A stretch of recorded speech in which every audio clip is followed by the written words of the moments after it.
Yeah, that's a picture of me in the Chaplain Indian Residential School. And I'd be about 6 years old there, maybe 6.5 years of age.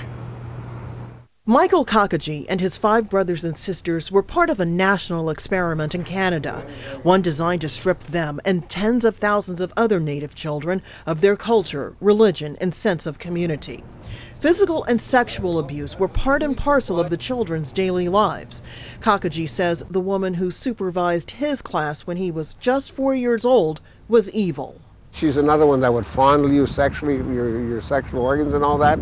And then I objected, and then when you objected or you did something she didn't like, she was the one that would put you in the scalding water, the tubs of hot water, and beat you. In all, more than 100,000 Native children across Canada were taken from their homes and forced to live at residential schools for 10 months each year. The Canadian government's policy was called aggressive assimilation, and the children who did not become white enough faced severe punishment. The Shingwauk Residential School and others like it across Canada closed in the 1970s.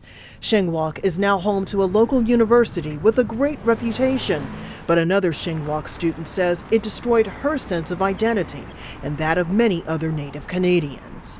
I could see the whole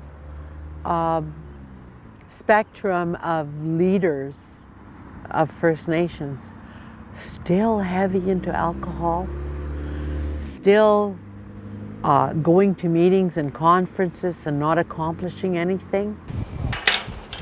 Michael Kakaji often visits the cemetery behind his old school.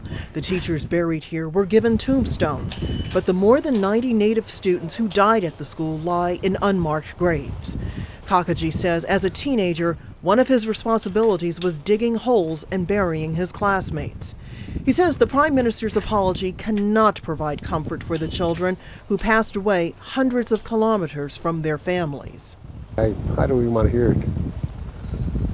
You know, you might as well send the janitor up to apologize if that's all that's contained within the apology. If it's just empty words or just a nicely written text.